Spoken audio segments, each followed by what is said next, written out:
Maithili express की शानदार प्रस्तुति। गौतम की रिश्ते के जिता के तुझा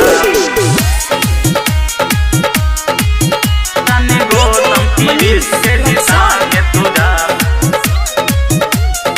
खुशी रिकॉर्डिंग स्टूडियो बलुआहा।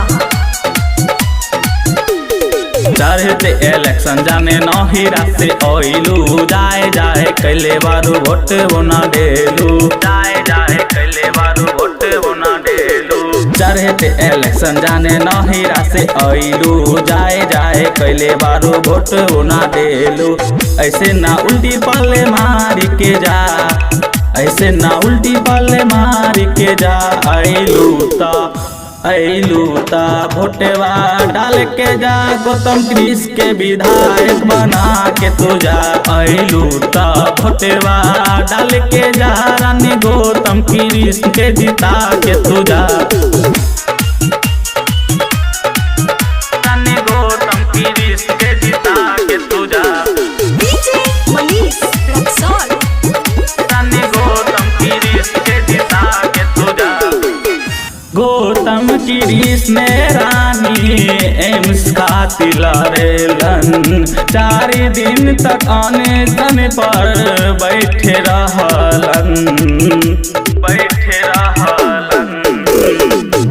गौतम कृष ने रानी एम्स खातिर लड़ेलन, 4 दिन तक आने तन पर बैठे रहलन। गौतम कृष के रानी जल्दी जीतैया, गरीबन के दूर दुख होई जइहा। ऐसे ना उल्टी पल्ले मार के जा, ऐसे ना उल्टी पल्ले मार के जा। ऐलू ता भोटेवा डाल के जा, रानी गौतम कृष के जीता के तुझा। ऐलू ता भोटेवा डाल के जा, रानी गौतम कृष के जीता के तुझा।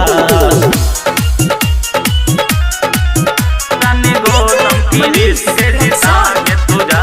खुशी रिकॉर्डिंग स्टूडियो बलुआहा। रानी गौतम कृष के जीता के तुझा।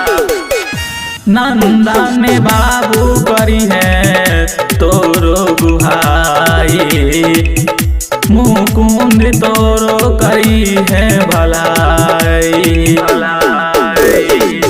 नंदा में बाबू करी है गुहाई, मुकुंद बाबू करी है भलाई।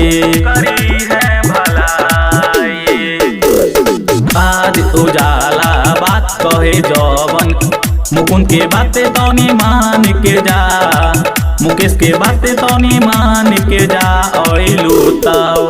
ऐलू ता भोटेवा डाल के जा, रानी गौतम कृष के जिता के तुझा।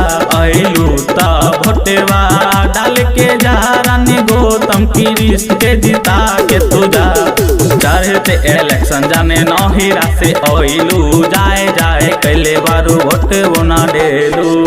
ऐसे ना उल्टी पल्ले मार के जा, ऐसे ना उल्टी पल्ले मार के जा। ऐलू ता भोटेवा डाल के जा, रानी गौतम कृष के जिता के तुझा। ऐलू ता भोटेवा डाल के जा, रानी गौतम कृष के जिता के तुझा।